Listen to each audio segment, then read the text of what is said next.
عفان جب دفتر سے واپس آیا تو بہت تھکا ہوا تھا۔ اس نے سوچا آج تو بہت تھک گیا ہوں، ابھی جا کر سو جاتا ہوں، کل پھر سے دفتر جانا ہے، ایک ضروری میٹنگ ہے۔ جیسے ہی وہ اپنے کمرے میں آیا، لباس بدلنے کے بعد بستر پر لیٹا ہی تھا کہ نصرت بیگم کمرے میں آئی۔ کیسے ہو بیٹا؟ کب سے واپس آئے؟ آپ سنائے؟ ماما خیریت ہے؟ وہ مومن اتنے رات گئے تک اس کے کمرے میں نہیں آتی تھی، جبکہ بہت ضروری کام ہوتا تبھی وہ آتے تھے، اور آج اتنی دیر تک وہ جاگ رہے تھے۔ اس کا مطلب تھا کہ کوئی خاص بات ہے۔ عفان اٹھ کر بیٹھ گیا۔ نصرت بیگم اس کے سامنے آ گئی۔ بیٹا، تمہارے دادا ابو نے تمہارے لیے ایک فیصلہ کیا ہے، وہ سر جھکا کر سنجیدگی سے بولی۔ اب عفان چونکنا ہو گیا۔ لگتا ہے کچھ گڑبڑ ہے۔ بیٹا، وہ چاہتے ہیں کہ تم اپنی پھپھو کی بیٹی کے ساتھ شادی کر لو۔ کیا؟ پھپھو کی بیٹی کے ساتھ شادی کر لوں؟ اور وہ بھی میں؟ اور یہ بات آپ کہہ رہی ہے؟ کیا آپ بھول گئے کہ وہ کون ہے؟ آپ کے ساتھ زندگی میں کیا کیا نہیں کیا، کتنا آپ کو تنگ کیا تھا، کتنا مشکل وقت دیا تھا، اور اب آپ انہی کی بیٹی کو بہو بنانے کی بات کر رہی ہے۔ ارے بیٹا، سمینہ نے میرے ساتھ جو بھی کیا وہ اس کی نادانی تھی، اور اب تو وہ اپنے کیے پر شرمندہ ہے۔ ویسے بھی وہ اتنی خطرناک بیماری میں مبتلا ہو گئی ہے، زندگی اور موت کے درمیان جنگ لڑ رہی ہے۔ اور جس کی بیٹی ہے نا صبا، بیٹا وہ لاکھوں میں کیا ہیرا بچی ہے، وہ ہیرا۔ ایسی لڑکی تو چراغ لے کر بھی ڈھونڈنے سے نہیں ملے گی۔ عفان ان کی تعریفوں پر جھنجھلا گیا۔ امی بس کر دے، آپ کا اتنا ظرف ہو سکتا ہے کہ آپ غصہ بھول جائے، مگر میں آپ سے بہت محبت کرتا ہوں۔ اپنی ماں کے ساتھ کی یہ زیادتی میں بولوں گا نہیں، اور صبا کے ساتھ میں شادی کسی بھی صورت پر نہیں کروں گا۔ ایک تو مجھے وہ بالکل پسند نہیں ہے، اور دوسرا وہ مجھ سے بہت چھوٹی ہے، 10 سال بڑا ہوں میں اس سے۔ وہ میٹرک پاس کی رہ گئی ہے۔ میرے لیے بس ہے، اب آپ اس بات کو یہی ختم کر دے، اور دادا ابو سے کہہ دے کہ کوئی اور قربانی کا بکرا تلاش کرے اپنی نواسی کے لیے۔ عفان، یہ تم کس انداز سے بات کر رہے ہو؟ جانتے ہو کہ تمہارے دادا جان تم سے کتنا پیار کرتے ہیں؟ کیا نہیں کیا انہوں نے تمہارے لیے؟ اگر انہوں نے یا تمہارے ابو نے تمہارا یہ رویہ دیکھا تو وہ ناراض ہو جائیں گے۔ عفان کو بھی غلطی کا احساس ہو گیا۔ ماں، میں بھی دادا ابو سے بہت پیار کرتا ہوں، ان کی بہت عزت کرتا ہوں، مگر اس کا یہ مطلب نہیں ہے کہ میں ان کی یہ ہر جائز و ناجائز بات مانوں گا، اور یہ بات تو میں کسی بھی قیمت پر نہیں مانوں گا۔ اس لیے آپ ان کو میری طرف سے صاف انکار کر دیں۔ اور ماں پلیز، مجھے نیند آ رہی ہے، سونا چاہتا ہوں میں۔ آخر میں وہ التجا کرتے ہوئے بولا۔ ٹھیک ہے بیٹا، تم آرام کرو، میں تم سے اس موضوع پر صبح بات کروں گی۔ یہ کہہ کر نصرت بیگم کمرے سے واپس جانے لگی۔ اچھا، تو اب یہ کہ صبح پھر سے بات کرے گی، یہ بات یہی پہ ختم نہیں ہوئی؟ نہیں بیٹا، ہر بات اتنی آسانی سے ختم ہونے والی نہیں ہوتی، مگر میں یہ بات ختم کر چکا ہوں، اپنا فیصلہ سنا چکا ہوں۔ اگر میرے ساتھ آپ لوگ زبردستی کرنے کی کوشش کریں گے نا، تو وہ لڑکی بھی نہ خوش رہے گی، نہ آپ میں سے کوئی۔ آپ جانتے ہیں کہ میں کتنا ضدی ہوں۔ اگلے دن ناشتہ کرنے کے بعد وہ دفتر کے لیے نکل گیا تھا۔ عموماً وہ دادا ابو سے مل کر اپنے دفتر میں جایا کرتا تھا۔ آج ان کی طبیعت کچھ ناساز تھی، وہ بھی ناشتے کی میز پر نہیں تھے، اور عفان نے بھی ان کے کمرے میں جانے کی زحمت نہیں کی۔ اگر ان کے کمرے میں گیا تو وہ صبح صبح اسی موضوع کو شروع کر دیں گے، اور آج میرے بہت سے اہم کام ہیں، بہت سی اہم میٹنگز ہیں۔ اگر میرا صبح صبح ہی موڈ خراب ہو گیا تو آج کا باقی کا دن پھر بہت ہی خراب ہوگا۔ اسی طرح وہ دفتر میں ہی آ گیا تھا، سارا دن کاموں میں مصروف رہا۔ ابھی وہ ایک میٹنگ میں شرکت کر کے واپس آیا ہی تھا جب اس کی سیکرٹری نے بولا، سر آپ کے گھر سے کال ہے، ایمرجنسی ہے۔ وہ بار بار کال کر رہے تھے۔ عفان گھبرا گیا۔ اچھا، کون، کس کی کال تھی؟ اس نے موبائل نکالا تو بہت ساری کالز نصرت بیگم کی طرف سے ہی کی گئی تھی۔ اوہ مائی گاڈ، پتہ نہیں کیا ہوا ہے جو سب لوگ اتنی ایمرجنسی میں کال کر رہے ہیں۔ یا اللہ، سب ٹھیک ہو، دادا ابو بالکل خیریت سے ہو۔ اس نے بڑبڑاتے ہوئے فون ملایا تو دوسری طرف نصرت بیگم نے فون اٹھایا۔ بیٹا، کہاں ہو تم؟ کتنی دیر سے تمہیں کال کر رہے ہیں۔ تمہاری سیکرٹری کو بھی پیغام بھیجا کہ تمہیں ہمارے پاس بھیجے، مگر تم ہو کے بات ہی نہیں کر رہے۔ امی میں میٹنگ میں تھا، ابھی فارغ ہوں، آپ بتائے ہوا کیا ہے؟ بیٹا تم ابھی ہسپتال میں آ جاؤ، میں تمہیں لوکیشن بھیج رہی ہوں۔ امی ہسپتال میں سب ٹھیک تو ہے؟ دادا ابو کیسے ہے؟ ان کا بی پی تو شوٹ نہیں کر گیا؟ سب ٹھیک ہے نا؟ وہ اتنا ڈر گیا تھا جیسے دادا ابو سے دور جانے والے ہیں۔ ارے بیٹا سب ٹھیک ہے، تمہارے دادا ابو بھی ٹھیک ہے، اور جب تم یہاں پر آؤ گے تو سب اپنی آنکھوں سے ہی دیکھ لو گے۔ جلدی سے آ جاؤ بیٹا، سبھی تمہارا انتظار کر رہے ہیں۔ اسی وقت عفان نے گاڑی باہر نکال لی تھی اور سیدھا ہسپتال آ کر ہی دم لیا۔ راستے میں طرح طرح کی سوچیں اسے گھیرے ہوئے تھی۔ پتہ نہیں کیا ہوا ہے ایسا جو اتنی ایمرجنسی میں مجھے بلایا، وہ بھی اسپتال میں۔ اللہ سب ٹھیک ہو۔ وہ جب اسپتال پہنچا تو اس کی ماں باہر ہی کھڑی تھی۔ آ بیٹا، وہ اسے لے کر زجا خانے کی طرف آ گئی۔ ماں یہاں پر کیا ہے؟ کون ہے یہاں پر؟ بیٹا میں تمہیں بتاتی ہوں، آؤ۔ وہ جب اس کمرے میں آیا تو سامنے بستر پر اس کی پھپھو سمینہ بیگم بے سدھ پڑی ہوئی تھی۔ ان کے ساتھ صبا بیٹی تھی جو ان کا ہاتھ پکڑ کر روئے جا رہی تھی۔ ساتھ دادا ابو بھی تھے، ان کی آنکھوں سے بھی آنسو نکلے جا رہے تھے۔ باقی کمرے کا منظر بھی ایسا ہی تھا۔ سمینہ بیگم نے اسے دیکھا تو کہنے لگی، آؤ میرا بیٹا، میرے پاس آؤ۔ عفان کو کسی گڑبڑ کا احساس ہو رہا تھا۔ لگتا ہے سمینہ پپو کو ڈاکٹر نے جواب دے دیا ہے، ان کا آخری وقت آ گیا ہے۔ وہ بڑبڑاتے ہوئے ان کے پاس آیا۔ سمینہ بیگم کہنے لگی، بیٹا تم جانتے ہو کہ میرے پاس وقت بالکل بھی نہیں ہے، کسی بھی وقت میری روح میرے جسم کا ساتھ چھوڑ سکتی ہے۔ عفان کو افسردگی کا احساس ہوا۔ پھپھو اللہ آپ کو صحت دے، وہی ہے جو زندگی عطا کرنے والا ہے، اور بالکل فکر مت کرے، اگر اللہ نے آپ کی زندگی لکھی تو وہ کوئی نہ کوئی وسیلہ بنا دے گا۔ وہ کہنے لگی، بیٹا مجھے زندہ رہنے کا مزید جینے کی کوئی خواہش نہیں ہے، بس میں تم سے ایک درخواست کرنا چاہتی ہوں۔ مجھے صرف ایک ہی پریشانی لاحق ہے، تم میری وہ پریشانی دور کر دو بیٹا، اللہ تمہاری زندگی کو خوشیوں سے بھر دے گا۔ کیسی پریشانی؟ آپ بتائے پپو، کیا کروں میں؟ وہ بے تابی سے پوچھنے لگا۔ صبا سے نکاح کر لو۔ انہوں نے صبا کا ہاتھ اس کے ہاتھ میں دے دیا تھا۔ عفان تو بری طرح گڑبڑا گیا، مگر پپو وہ کچھ کہنا چاہتا تھا جب نصرت بیگم نے اس کے کندھے پر ہاتھ رکھا اور اسے کچھ کہنے سے روک دیا۔ تم کیوں فکر کر رہی ہو سمینہ؟ ہم تمہیں کہہ چکے ہیں کہ صبا ہماری بیٹی ہے، اسے ہم اپنے گھر کی بہو بنا کر نہیں بیٹی بنا کر لے کر جائیں گے۔ ابھی تمہاری آنکھوں کے سامنے ان دونوں کا نکاح ہوگا، اور ابھی ہم اسے اپنے ساتھ رخصت کر کے اپنی حویلی میں لے کر جائیں گے، پھر دھوم دھام سے ان دونوں کا ولیمہ بھی کر دیں گے۔ تم اپنی بچے کی خوشیاں اپنی آنکھوں سے دیکھو گی، دیکھنا تو بالکل ٹھیک ہو جاؤ گی۔ اور عفان، وہ ماں کو خفگی سے دیکھنے لگا۔ ماں میری بات سنو۔ باہر آ کر وہ ماں کا ہاتھ پکڑ کر کمرے سے باہر نکل گیا۔ ماں یہ سب کیا ہے؟ میں نے آپ کو رات کو منع کیا تھا کہ میں یہ شادی نہیں کروں گا، اور آپ پھر مجھے اس میں پنسا رہی ہے۔ بیٹا وہ مر رہی ہے، ڈاکٹر نے جواب دے دیا ہے، اس کے پاس صرف چند گھنٹے ہے۔ بیٹا ایک مرتے ہوئے انسان کو خوشی دے دو۔ ماں میری ساری زندگی کا سوال ہے، میں کیسے کسی ایک لڑکی سے شادی کر لوں جو مجھے پسند ہی نہیں ہے، جو مجھ سے اتنی چھوٹی ہے؟ میں کیسے اس کے ساتھ زندگی گزار پاؤں گا؟ کیسے اس کے ساتھ انڈرسٹینڈ کروں گا؟ نہیں ماں، یہ بہت مشکل ہے۔ سمینہ بیگم نے اس کے سامنے ہاتھ جوڑ دیے۔ بیٹا میرے جریوں والے ہاتھوں کو دیکھ لو، تمہارے اس فیصلے سے بہت سارے لوگوں کو دکھ ہوگا، تمہارے پاپا کو، دادا کو، پھپھو کو۔ تم نہیں جانتے کہ ان لوگوں کی بھی تم سے کتنی امیدیں جڑی ہوئی ہے۔ تم ہمیشہ خاندان کے لوگوں کے لیے فخر کا باعث بنے ہو، سب بہت فخر سے تمہارا سب سے تعارف کرواتے ہیں۔ ہمیشہ تم نے اپنی کامیابیوں سے سب کو خوشی دی، اور تمہارے اس ایک چھوٹے سے فیصلے سے بیٹا سب کو نئی زندگی مل جائے گی۔ تم میری ایک بات مان کر دیکھو امی، یہ میری ساری زندگی کا معاملہ ہے۔ بیٹا ابھی تم اس کے ساتھ نکاح کر لو، بات کی بعد میں دیکھی جائے گی۔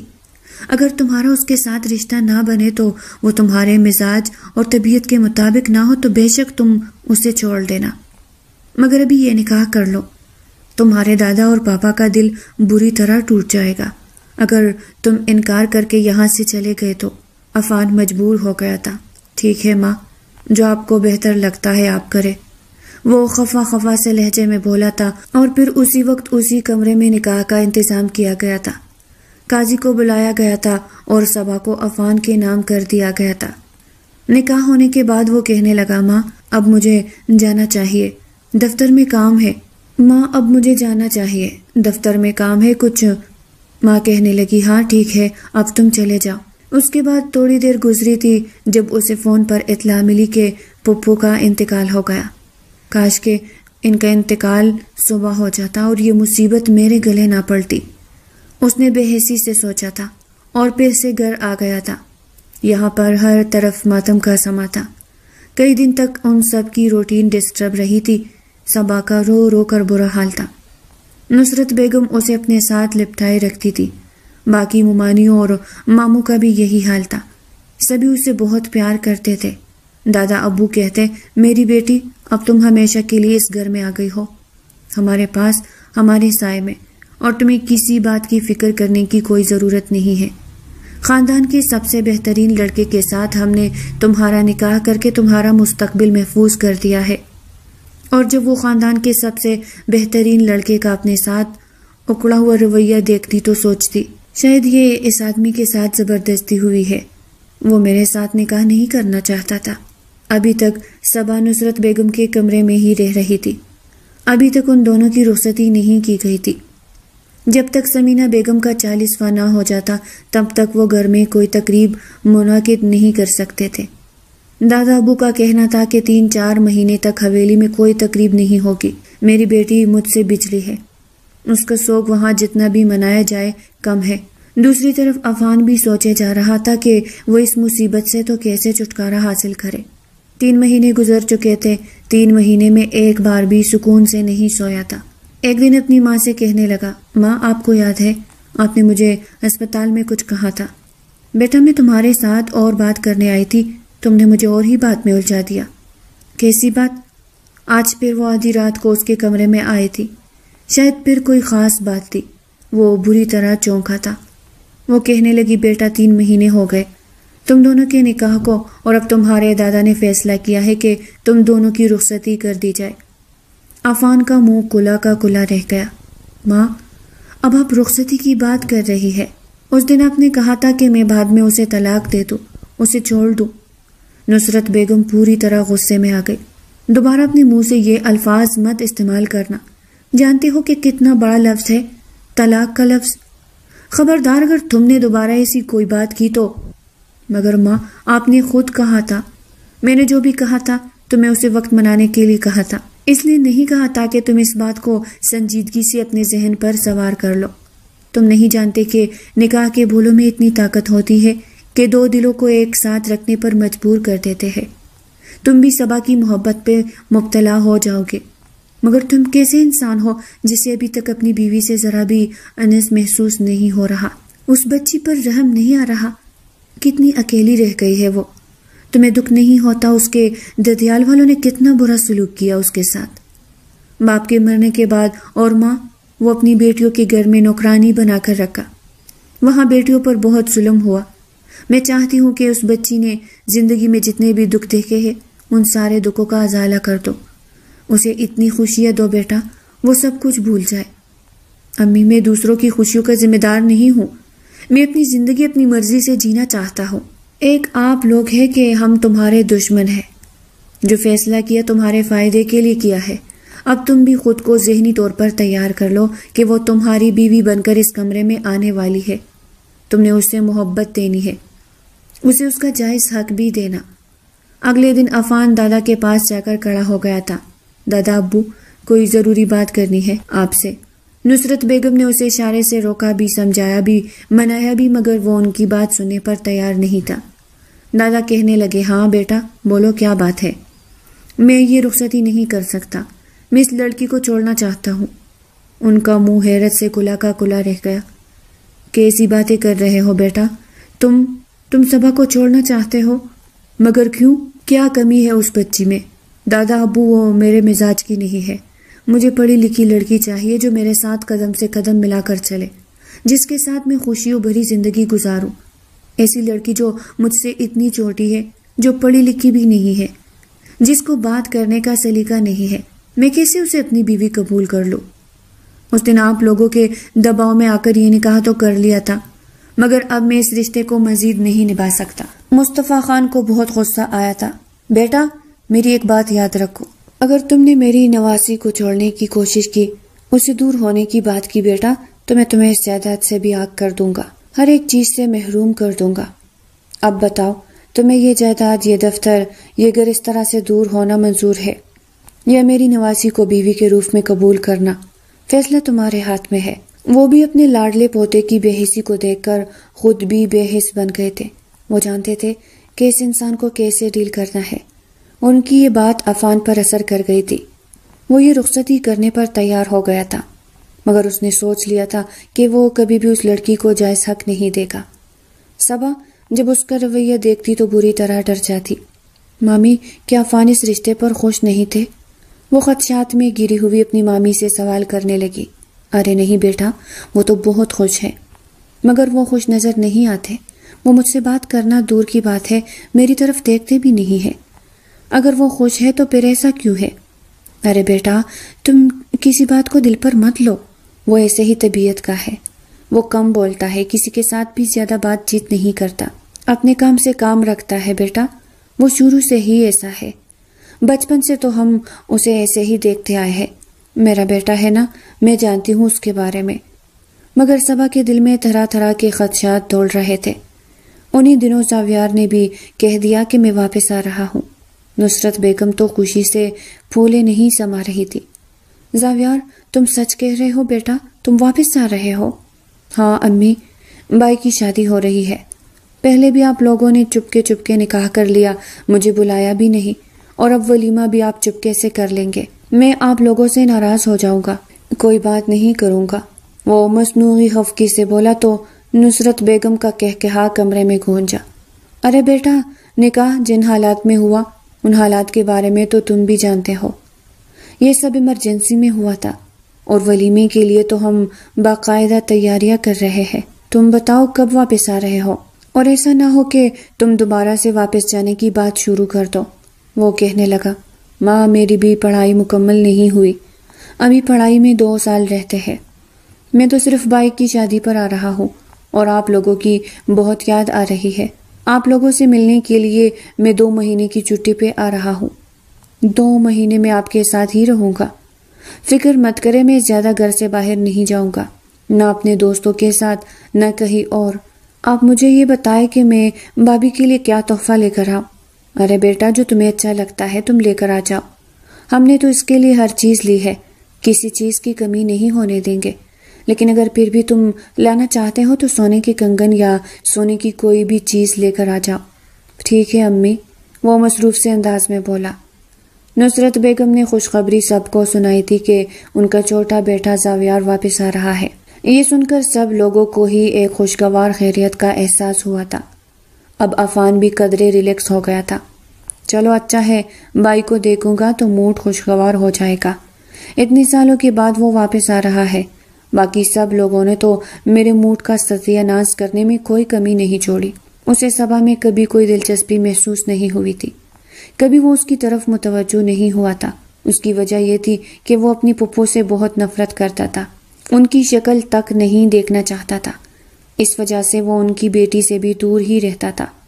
وجہ یہ تھی کہ سمینہ بیگم شادی سے پہلے بہت لاڈلی تھی، گھر بھر کی آنکھوں کا تارا تھی، تو ان سب نے انہیں خود سر بنا دیا تھا.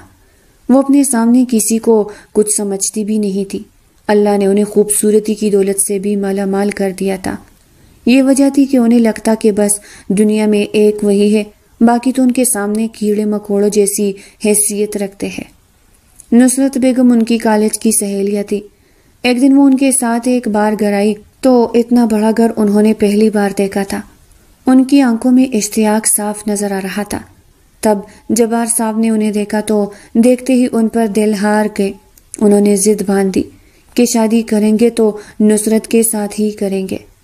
نصرت ایک کام سے گھرانے کی لڑکی تھی۔ جب یہ بات سمینہ کو پتہ چلی تو وہ بہت غصے میں آ گئی۔ بھائی آپ کو اس لڑکی میں کیا نظر آئی ہے؟ وہ لڑکی غریب گھرانے کی ہے، ڈنگ کے کپڑے تک نہیں پہنتی اور بات کرنے کی بھی تمیز نہیں ہے، اور آپ اس کو اتنے بڑے گھر میں بیاہ کر لے کے آ رہے ہیں۔ وہ بری طرح غصے میں تھی۔ ان کی اماں نے ڈانٹا تو تم اس لڑکی کو لائے کیوں تھی اس گھر میں؟ ارے ماں، میں تو اس پر اپنا رعب ڈالنا چاہتی تھی کہ میں کتنے بڑے گھر کی ہوں۔ کالج جا کر یہ سب لڑکیوں کو بتائیں گے تو سب پر میرا رعب پڑے گا، مگر میں کیا جانتی تھی کہ وہ میرے بھائی کو ہی پنسا لے گی اور اس گھر میں آنے کا خواب دیکھے گی، جو کہ میں کبھی نہیں ہونے دوں گی۔ جبار صاحب نے ضد پکڑ لی، شادی کریں گے تو صرف نصرت سے، اور یوں ان کے ماں باپ کو نصرت کو بھی آ کر اس گھر میں لانا پڑا۔ مگر یہ بات سمینہ کو کسی طرح سے بھی برداشت نہیں تھی کہ ان کی غریب سی سہیلی اس گھر میں ان کی بھابھی بن کر آ گئی ہے۔ وہ انہیں بہت تنگ کرتی، طرح طرح کی اذیتیں دیتی، انہیں تانا دیتی، مگر نصرت نے کبھی پلٹ کر اسے جواب نہیں دیا، کبھی اس کے ساتھ بدسلوکی نہیں کی، بلکہ ہمیشہ اس کے ساتھ اپنائیت اور محبت سے ہی بات کی، اور اس سب کو سمینہ اپنا حق سمجھ کر وصول کرتی تھی۔ 1 سال کے بعد نصرت بیگم کی گود میں ان کا بڑا بیٹا عفان بھی آ گیا تھا، مگر سمینہ کا رویہ ان کے ساتھ ویسے کا ویسا ہی تھا۔ سب انہیں سمجھاتے کہ تمہاری بھابھی ہے، اس گھر کی عزت ہے، ان کے ساتھ اس طرح سے سلوک مت کیا کرو، مگر وہ کسی کی بات کو خاطر میں نہیں لاتی تھی۔ ان دنوں انہیں بھی ایک غریب گھر کے لڑکے سے پیار ہو گیا۔ انہوں نے ضد باندھی کہ اسی کے ساتھ شادی کریں گے۔ گھر والوں نے بہت منع کیا کہ تم آسائشوں میں پلی بڑھی ہو، غریبی میں کیسے رہو گی؟ وہ کہنے لگی یہ میرا مسئلہ ہے، آپ کا نہیں، اور یوں وہ بڑے گھر سے اس چھوٹے گھر میں بیاہ کر چلی گئی۔ سمینہ بیگم کو اندازہ ہوا کہ دنیا مکافات عمل کا نام ہے۔ جس نے جو کچھ اپنی بھابھی کے ساتھ کیا تھا وہ سب اب اس کے سامنے آ رہا تھا۔ اب روتے چلاتے ہیں، مگر ان کے پاس واپسی کا کوئی راستہ نہیں تھا۔ ان کی ساری زندگی اسی غربت کی چکی میں پھستی ہوئی گزر گئی۔ شوہر کے انتقال کے بعد زندگی اور مشکل ہو گئی۔ اللہ نے انہیں ایک بیٹی دی تھی، صبا، جو انہیں اپنی جان سے پیاری تھی۔ پھر ان پر یہ انکشاف ہوا کہ انہیں بلڈ کینسر ہے۔ تب انہوں نے اپنے باپ کے سامنے ہاتھ جوڑ دیے تھے کہ اب میری بیٹی کو اپنا لے، ورنہ وہ اس گھر میں رل جائے گی۔ گھر والے اسے ملازمہ بنا کر رکھ لیں گے۔ یوں پھر اپان کے ساتھ اس کا نکاح ہو گیا۔ اس دن ولیمہ تھا۔ اسے 2 دن پہلے ہی زاویار گھر آ گیا تھا۔ پورے گھر میں اس کے کہکہے گونج رہے تھے۔ وہ عفان سے بہت مختلف تھا۔ وہ زندہ دل، خوش اخلاق تھا، جبکہ عفان ایک سنجیدہ مزاج لڑکا تھا۔ اپنے کام سے کام رکھتا، بغیر ضرورت کے وہ کسی سے بھی بات کرنا پسند نہیں کرتا تھا۔ مگر زاویار کا معاملہ الٹ تھا۔ جب اس نے پہلی بار صبا کو دیکھا تو دیکھتا ہی رہ گیا۔ یہ لڑکی تو میری آئیڈل ہے، اتنی معصوم، اتنی خوبصورت، جیسے اس نے دنیا کو دیکھا ہی نہ ہو، دنیا کی ہوا تک نہیں لگی۔ جب وہ اپنی ماں کے ساتھ اکیلا ہوا تو صبا کے بارے میں پوچھنے لگا۔ ماں، بھابھی تو بہت مختلف نظر آتی ہے۔ وہ ہنس پڑی تھی۔ ہاں بیٹا، وہ بہت بھولی بالی، بہت سیدھی سادی ہے۔ وہ دنیا کے بارے میں زیادہ نہیں جانتی۔ آج کل کی لڑکیوں کی طرح اس میں چالاکی نہیں ہے، وہ پیار سے مسکراتے ہوئے بولے، جبکہ ساویار ان کی بات کو سن کر سوچ میں پڑ گیا تھا۔ ماں، میں نے دیکھا ہے کہ بھائی اس رشتے پر خوش نہیں ہے۔ کیا انہوں نے بھابھی کو قبول نہیں کیا؟ اس کی بات پر نصرت بیگم افسردہ ہو گئی۔ بس بیٹا کیا بتاؤ، اسے تو جیسے کسی کی قدر ہی نہیں رہی۔ اتنی اچھی لڑکی اسے مل گئی ہے، اتنی شریف، عزت رکھنے والی، محبت کرنے والی، مگر وہ ہے کہ ایک ضد پر اڑا ہوا ہے کہ اس کی ماں نے آپ کے ساتھ بس سلوک ہی تو نہیں کیا۔ بیٹا اس میں اس بچی کا کیا قصور ہے، تم ہی بتاؤ۔ زاویار بھی اداس ہو گیا تھا۔ ماں، آپ نے نکاح میں بہت جلد بازی کر دی۔ وہ نہ چاہتے ہوئے بھی شکوہ کر گیا۔ کیا مطلب؟ وہ اس کی بات سن کر چونکی۔ اب وہ زاویار قدرے سنبھل گیا۔ میرا کہنے کا مطلب یہ ہے کہ آپ کو پہلے بھائی کو اعتماد میں لینا چاہیے تھا، ان کی رضامندی معلوم کرنی چاہیے تھی۔ ہو سکتا ہے وہ کسی اور لڑکی کو پسند کرتے ہو۔ وہ بھی اداس ہو گئی۔ ہاں، اب مجھے اپنی غلطی کا احساس ہو رہا ہے، مگر کیا کروں، غلطی ہو گئی، اب اس غلطی کو سدھارا نہیں جا سکتا۔ بس اللہ سے دعا کی جا سکتی ہے کہ وہ عفان کے دل میں اس بچی کی محبت پیدا کر دے۔ جب صبا کو دلہن بنایا گیا تو اس پر خوب ہی روف اترا تھا۔ جو اسے دیکھتا وہ اس کی تعریف کیے بغیر نہ رہ پاتا۔ اس کی آنکھیں بار بار نم ہو رہی تھی۔ اپنی ماں کی یاد آ رہی تھی۔ بار بار اپنے دامن کو آنسو سے پونچھے جا رہی تھی۔ عفان نے اسے دیکھا تو دیکھتا ہی رہ گیا۔ یہ تو بہت خوبصورت ہے، اس نے سوچا، مگر مجھے کیا؟ میں نے کون سا ساری زندگی اس کے ساتھ گزارنی ہے؟ اسے چھوڑ دوں گا یا پھر اپنی مرضی کی کسی لڑکی سے شادی کر لوں گا؟ اس نے بے رحمی سے سوچا، جبکہ زاویار تو اسے دیکھ کر نظریں پلٹنا بھول گیا تھا۔ اتنی حسین لڑکی ملی ہے بھائی کو، اور بھائی کو دیکھو، چہرے پر ذرا بھی مسکراہٹ نہیں ہے۔ میں ایسا کیا کروں کہ بھائی اس لڑکی سے محبت کرنے لگے؟ اس کے ذہن میں ایک خیال آیا تھا۔ اس نے اپنی ماں کو بلایا اور انہیں اپنے اس خیال سے آگاہ کیا۔ وہ گھبرا گئی۔ ارے نہیں بیٹا، نہیں، ایسا مت کرنا، وہ بہت جذباتی ہے۔ غصے میں آ کر کچھ الٹا سیدھا نہ کر دے۔ ماں، ان کے دل میں بابی کی محبت پیدا کرنے کے لیے یہ سب ضروری ہے۔ بس آپ کو مجھ سے وعدہ کرنا ہوگا کہ آپ میرا ساتھ دے گی۔ اگر بھائی کو کوئی غلط فہمی ہو گئی، کچھ غلط سمجھی، تو تب آپ بتائے گی کہ یہ سب ہم دونوں نے جان بوجھ کر کیا تھا، تاکہ کوئی گھر میں مجھے غلط نہ سمجھے، اور بھائی کو بھی اپنے رشتے کا احساس ہو جائے، انہیں بابی کی قدر ہو جائے۔ نصرت بیگم مسکرانے لگی۔ ٹھیک ہے بیٹا، مگر تم بھی اپنے بھائی کو زیادہ تنگ مت کرنا۔ جب صبا کو دلہن بنا کر اس کے شوہر کے کمرے میں بھیجا گیا تو کمرہ دیکھ کر بری طرح صدمے میں آ گئی تھی۔ وہ تو سمجھ رہی تھی کہ کمرے کو خوبصورتی سے تیار کیا ہوگا، اس کے لیے پھولوں کی سجاوٹ سجی ہوگی، اور اس کا شوہر اس سے محبت کا اظہار کرے گا، اسے پیار کرے گا، مگر یہاں پر تو سب کچھ الٹ تھا۔ کمرہ بالکل سادہ تھا، کسی قسم کی آرائش و زیبائش کا نام نہیں تھا۔ ایسا لگ ہی نہیں رہا تھا کہ یہ کسی دلہے کا کمرہ ہے۔ وہ ایک افسوسناک انداز سے مسکراتی۔ اسے اپنی اہمیت کا اندازہ ہو گیا کہ اس کا شوہر اسے پسند نہیں کرتا اور اسے قبول نہیں کر پا رہا۔ عفان جب کمرے میں آیا تو اس کے رویے نے اس بات کو ثابت کر دیا تھا۔ نہ اس کے لہجے میں صبا کے لیے محبت تھی، نہ انداز میں گرم جوشی۔ اسے سرد لہجے میں کہنے لگا، تم تو ایسے یہاں پر بیٹھی ہوئی ہو جیسے میں آ کر تمہارا گھونگھٹ اٹھاؤں گا، تمہیں منہ دکھائی دوں گا۔ صبا اس کی بات پر سر اٹھا کر دیکھا۔ صبا نے اس کی بات پر سر اٹھا کر دیکھا۔ اٹھو یہاں سے، مجھے نیند آ رہی ہے، سونا ہے مجھے، اور یہ سب یہاں سے اٹھاؤ، مجھے فضول باتوں میں کوئی دلچسپی نہیں ہے، نہ میرے پاس اتنا وقت ہے۔ وہ بکلا کر وہاں سے اٹھ کر کھڑی ہو گئی تھی۔ اسے اندازہ تھا کہ عفان کا رویہ ایسا ہی ہوگا، مگر اتنی بے حسی کا مظاہرہ کرے گا یہ تو اس کے وہم و گمان میں بھی نہیں تھا۔ وہ خاموشی سے کھڑی ہوئی تھی، آنکھیں نم تھی۔ جب وہ ہاتھ منہ دھو رہی تھی تو اس کی آنکھوں سے کتنے ہی آنسو نکل رہے تھے۔ کیا کچھ نہیں سوچا تھا آج کے دن کے لیے؟ اور یہ ستمگر پیار کے 2 بول تو دور کی بات، پیار کی ایک نظر ڈالنے کا بھی روادار نہیں تھا۔ کپڑے بدلنے کے بعد وہ واپس آئی۔ پورے بیڈ پر تو وہ پھیل کر لیٹا ہوا تھا۔ وہ صوفے کی طرف بڑھنے لگی تھی۔ جب اس نے عفان کی آواز سنی تو وہ کانپ گئی۔ کہاں جا رہی ہو؟ یہاں پر آ، وہ مخمور سے لہجے میں بول رہا تھا۔ اس کا بدلا ہوا لہجہ اور انداز اس کے اندر کی بدلاؤ کی عکاسی کر رہا تھا۔ وہ اس کا انداز سمجھ کر گھبرا گئی تھی۔ نہیں، میں یہیں پر ٹھیک ہوں، یہیں پر سو جاؤں گی، آپ آرام سے سو جائیں، وہ صوفے پر بیٹھتے ہوئے بولی۔ عفان کو غصہ آ گیا۔ تم نے سنا نہیں؟ میں نے کیا کہا ہے؟ یہاں پر آؤ۔ اب صبا گھبراتے ہوئے اس کے پاس آئی تو عفان نے اسے ایک جھٹکے سے اپنے اوپر گرا لیا تھا اور پھر اس پر جھکتا چلا گیا۔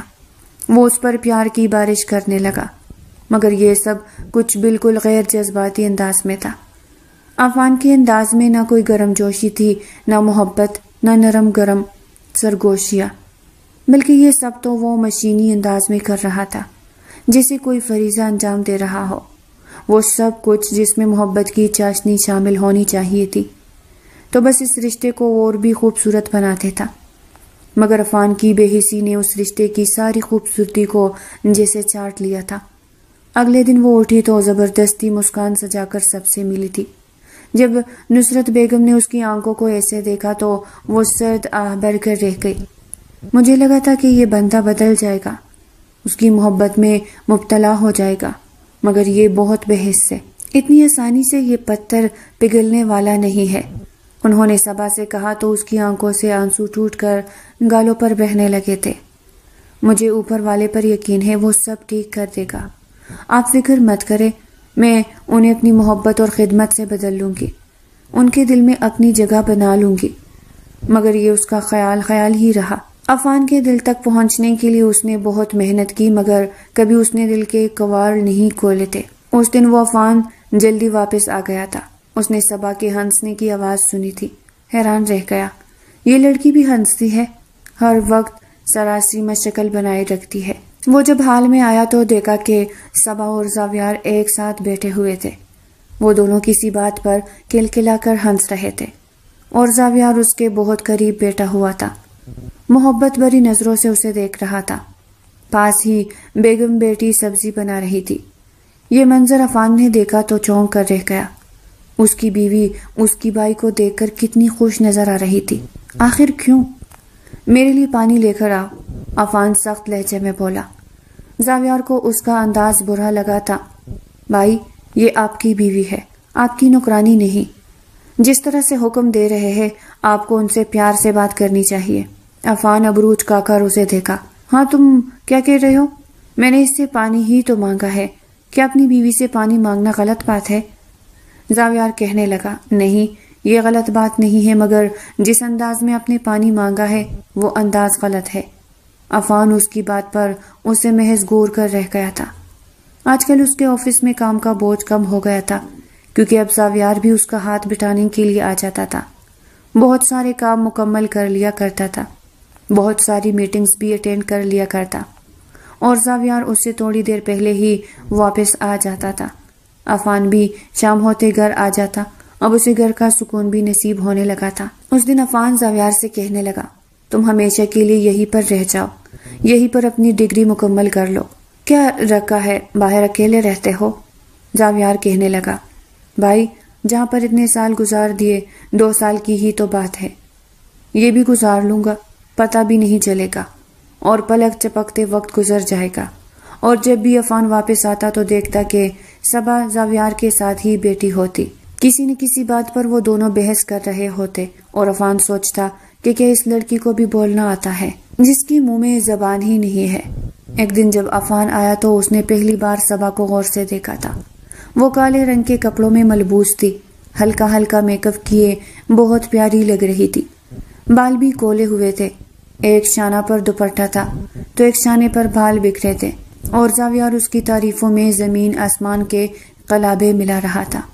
بہت خوبصورت لگ رہی ہے آپ اتنی خوبصورت لگ رہی ہے کہ آپ کو دیکھ کر کسی پری کا، کسی حور کا گمان ہو رہا ہے۔ زاویار کی بات پر صبا کلکلا کر ہنس پڑی تھی، تبھی عفان نے ان دونوں کو چونک کر دیکھا تھا۔ یہ اس آدمی کے ساتھ خوش کیوں ہے؟ جب میرے پاس ہوتی ہے تو اس کی شکل پر 12 بجے ہوتے ہیں، اور یہاں پر میرے بھائی کے ساتھ دیکھو اس کی خوش اخلاقی تو عروج پر پہنچی ہوئی ہے۔ کہاں جا رہے ہو تم لوگ؟ وہ سخت لہجے میں بولا۔ بھائی، بابی کو کچھ شاپنگ کرنی تھی تو اس لیے انہیں باہر لے کر جا رہا ہوں۔ شاپنگ کرنی تھی تو مجھے کہتی، تم سے کیوں کہا؟ اس کی بات پر زاویار نے بمشکل اپنی ہنسی روکی تھی، اور صبا وہ گھبرا گئی۔ نہیں، میں نے ان سے نہیں کہا، انہوں نے خود ہی کہا کہ مجھے شاپنگ کرنی چاہیے، باقی لڑکیوں کی طرح آؤٹنگ کرنی چاہیے، گھر سے باہر نکلنا چاہیے۔ ہاں، تو میں کیوں نہ لے جاؤں گا تمہیں، کر دوں گا تمہارے سارے شوق پورے۔ وہ جلدی سے کمرے میں آیا تھا، کپڑے چینج کر کے باہر آ گیا۔ وہ خود بھی نہیں جانتا تھا کہ وہ اتنا جذباتی کیوں ہو رہا ہے۔ اس نے صبا کو پسند ہی نہیں کیا تھا، اور نہ ہی اس کی شکل دیکھنا چاہتا تھا، مگر اب اسے اپنے بھائی کے ساتھ کچھ دیکھ کر اسے عجیب سا احساس ہونے لگا تھا۔ ان دونوں کے جانے کے بعد زاویار کہنے لگا، ماں، دیکھا آپ نے میرا کمال؟ جب پتھر پر بھی قطرہ قطرہ پانی پڑتا ہے تو اسے بھی شگاف ڈال دیتا ہے، یہ تو پھر انسان ہے۔ آپ دیکھنا ان کے دل میں بھی کتنا بڑا شگاف ہو جائے گا، جس میں صبا پوری کی پوری گر جائے گی۔ وہ اپنی بات پر خود ہی کہا لگا کر ہنس پڑا تھا۔ صبا کا معمول بن چکا تھا کہ وہ روزانہ رات کو دیر سے ہی کمرے میں واپس آتی تھی۔ اس دن عفان اس کا انتظار کر رہا تھا۔ کافی رات بیت گئی تھی، ابھی تک وہ نہیں آئی تھی۔ یہ لڑکی کیا کر رہی ہے؟ کیا کچن میں ہے یا اماں کے پاس یا دادا ابو کے کمرے میں؟ اس نے ایک ایک کر کے ان تینوں کمروں کو دیکھ لیا تھا، مگر وہ کہیں پر بھی نہیں تھی۔ وہ اپنی ماں کے کمرے میں آیا، اندر سے باتوں کی آوازیں آ رہی تھی، مگر یہ آوازیں اور صبا کی تھی۔ مگر یہ آوازیں اس کی ماں اور صبا کی تھی جو کسی بات پر زور زور سے ہنس رہی تھی۔ اس نے دروازہ کھولا، ماں سو رہی تھی اور وہ دونوں گیم کھیلنے میں مصروف تھے۔ دونوں اس وقت انتہائی قریب بیٹھے ہوئے تھے۔ ان دونوں کو اتنے قریب قریب دیکھ کر عفان کا دماغ گھوم گیا۔ اس نے جلدی سے صبا کے پاس جا کر اسے بازو سے کھینچ کر اپنے سامنے کھڑا کر دیا۔ یہ کیا طریقہ ہے؟ وہ گھبرا گئی۔ کیا مطلب؟ کیا کیا میں نے؟ اتنی رات ہو گئی ہے، بجائے کمرے میں آنے کے کہ تم یہاں پر بیٹھی ہنس رہی ہو۔ کوئی احساس ہے تمہیں؟ شوہر گھر سے آیا تو شوہر سے اس کی ضرورت کے بارے میں پوچھو۔ زاویار بہت مشکل سے اپنی ہنسی ضبط کر رہا تھا، جبکہ صبا کا چہرہ خوف سے پیلا پڑ گیا۔ آپ کو کیا چاہیے؟ چلو میں تمہیں بتاتا ہوں مجھے کیا چاہیے۔ وہ اسے لے کر گیا تو زاویار کا کہکہا بے ساختہ گونجا تھا۔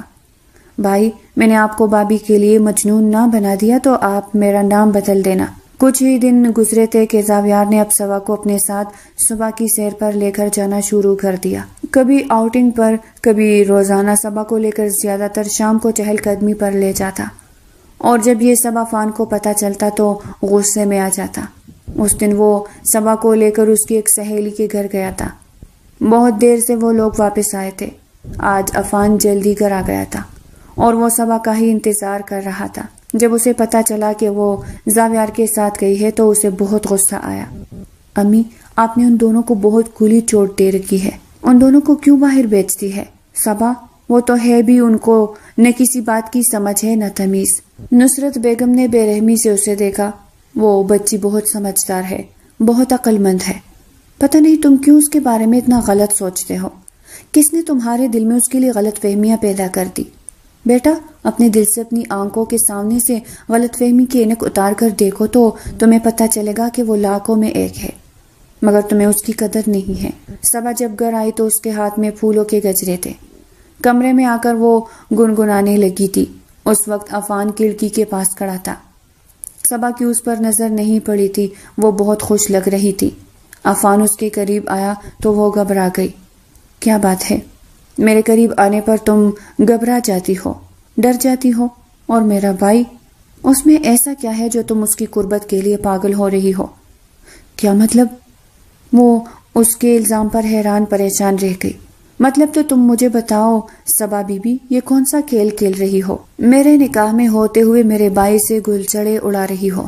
اس دن زوردار تپڑ اس کے چہرے پر مارا تھا، اور اب میں امی سے جا کر پوچھتا ہوں کہ ان کی ناک کے نیچے یہ کیا کھیل کھیلا جا رہا ہے، اور یہ زاویار یہ سب کیا کر رہا ہے؟ کیوں اپنی ہی بابی پر بری نظر ڈال رہا ہے؟ میں اسے جا کر دیکھتا ہوں اور امی سے بھی کہتا ہوں کہ وہ تم دونوں پر نظر رکھے۔ وہ کمرے سے نکل گیا تھا اور وہ اپنے چہرے پر ہاتھ رکھے بے یقینی سے وہیں پر کڑی رہ گئی۔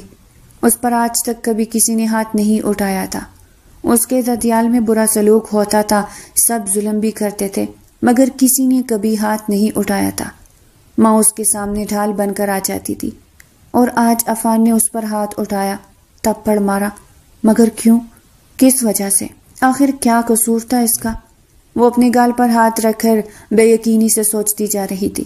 وہ بے یقینی کے عالم میں کمرے سے باہر نکل آیا۔ اس کے دل میں غصے اور پچھتاوے کی ایک عجیب سی کشمکش جاری تھی۔ وہ سیدھا اپنی ماں کے کمرے کی طرف چل پڑا، یہ سوچتے ہوئے کہ وہ بھی جا کر اپنی ماں سے یہ سب کچھ کہے گا۔ وہ کمرے کے دروازے کے پاس پہنچا تو اس نے اندر سے ہلکی سی آوازیں سنی۔ اسے لگا کہ اس کی ماں جاگ رہی ہے اور وہ اندر جا کر ان سے بات کرے۔ اس سے پہلے اس نے باہر کھڑے ہو کر ہی ان کی باتیں سننا مناسب سمجھا۔ اندر سے آواز آ رہی تھی اور وہ زاویار کی آواز تھی۔ ماں، دیکھا آپ نے میرا کمال؟ عفان کا دماغ ایک لمحے کے لیے سن ہو گیا۔ وہ کیا کمال کی بات کر رہا ہے؟ کون سے کمال کی بات کر رہا ہے وہ؟ کیا یہ سب کچھ اسی کا کیا دھرا ہے؟ وہ حیرت اور غصے سے دروازے کے پاس کھڑا رہا۔ دیکھا آپ نے، میں نے آپ سے کہا تھا نا کہ میں بھائی اور بھابھی کو ایک دوسرے کے قریب لے آؤں گا۔ زاویار کی آواز گونجی۔ وہ کس طرح؟ نصرت بیگم کے لہجے میں بھی حیرت تھی۔ میں تو سمجھی تھی کہ یہ پتھر کبھی پگھلے گا ہی نہیں اور نہ ہی اس کے دل میں کبھی محبت پیدا ہوگی۔ ارے ماں، میں نے بھائی کے دل میں غلط فہمی پیدا کی ہے۔ زاویار کلکلا کر ہنسا۔ میں نے انہیں بھاور کرایا ہے کہ میں بھابھی کے قریب ہوں اور انہیں بہت زیادہ پسند کرتا ہوں۔ جب بھی بھائی گھر آتے ہیں تو میں جان بوجھ کر بھابھی کے قریب بیٹھتا ہوں۔ میں ان کی تعریفیں کرتا ہوں، ان کو باہر گھمانے کے لیے جاتا ہوں، ان کے ساتھ ہنستا کھیلتا ہوں تاکہ بھائی کو یہ سب کچھ دیکھ کر غصہ آئے۔ عفان کا دل زور سے دھڑکنے لگا۔ اس کے سینے میں جیسے کسی نے سوئی چبو دی ہو۔ وہ ساری باتیں جو اس کے ذہن میں آ رہی تھی اب اسے زاویار کی آواز میں سنائی دے رہی تھی۔ تو یہ سب کچھ اس نے کیا، یہ سب کچھ اس نے جان بوجھ کر کیا تھا۔ کیوں؟ کس لیے؟ دیکھیں ماں، جب کوئی چیز ہمارے پاس ہوتی ہے تو ہمیں اس کی قدر نہیں ہوتی، مگر جب ہمیں یہ لگے کہ وہ ہم سے دور جا رہی ہے یا کوئی اس پر قبضہ کر رہا ہے تو تب ہمیں اس چیز کی قدر ہوتی ہے۔ زاویار نے سمجھاتے ہوئے کہا، اور یہی سب کچھ میں نے بھائی کے ساتھ کیا ہے۔ میں نے انہیں بھاور کرایا ہے کہ اگر وہ بھابھی کو محبت نہ دیں گے تو میں لے لوں گا، کیونکہ بھابھی میں وہ ساری خوبیاں ہیں جو ایک آدمی کو اپنی بیوی میں چاہیے۔ چلو بیٹا، اللہ کرے سب کچھ ویسے ہی ہو جائے جیسا ہم نے سوچا ہے۔ یہ سب کچھ سن کر عفان کو اپنے کانوں پر یقین نہیں آ رہا تھا۔ اس نے سوچا تھا کہ وہ اسے اپنی ماں سے جا کر کہے گا کہ ان دونوں کا رشتہ صحیح نہیں ہے اور وہ دونوں ایک دوسرے کے لیے مناسب نہیں ہے، مگر اب اسے یہ سب کچھ سن کر یقین ہو گیا تھا کہ یہ سب کچھ اس کے بھائی نے جان بوجھ کر کیا ہے۔ اس نے یہ سب کچھ اس کے لیے کیا ہے تاکہ وہ اپنی بیوی کو قریب لا سکے، اس کے دل میں اپنی بیوی کی محبت پیدا ہو سکے۔ اس نے اپنی بیوی پر ہاتھ اٹھایا، اسے تھپڑ مارا، اور کس بات پر؟ صرف اس لیے کہ وہ اس کے بھائی کے ساتھ ہنس رہی تھی، اس کے ساتھ بات کر رہی تھی۔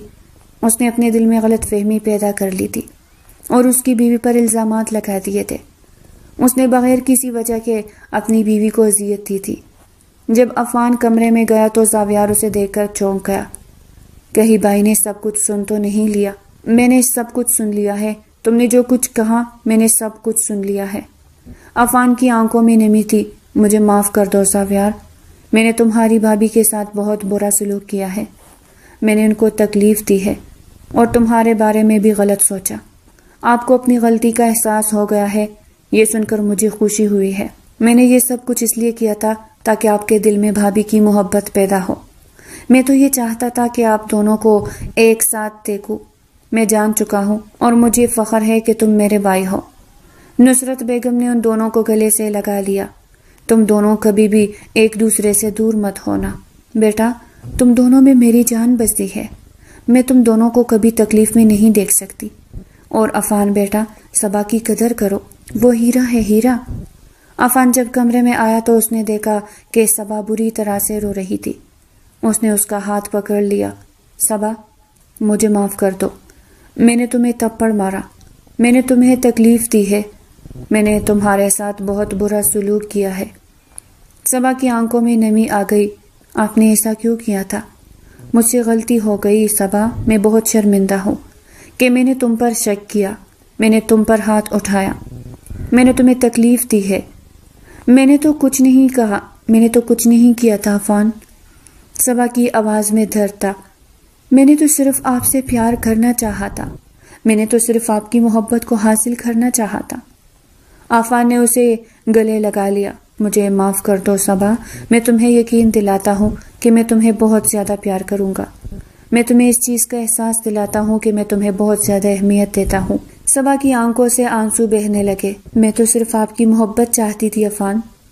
عفان نے اسے گلے لگا لیا اور اس کی آنکھوں سے بھی آنسو بہنے لگے۔ میں تمہیں یقین دلاتا ہوں صبا، میں تمہیں بہت زیادہ پیار کروں گا، میں تمہیں کبھی بھی تنہا نہیں چھوڑوں گا۔ وہ ایک دوسرے سے لپٹ کر روتے رہے۔ ان کے دلوں میں پیار، محبت اور امید کی ایک نئی کرن پیدا ہو چکی تھی۔ وہ ایک دوسرے کی محبت کو پانے کے لیے لڑ رہے تھے اور اب وہ اس محبت کو حاصل کر چکے تھے۔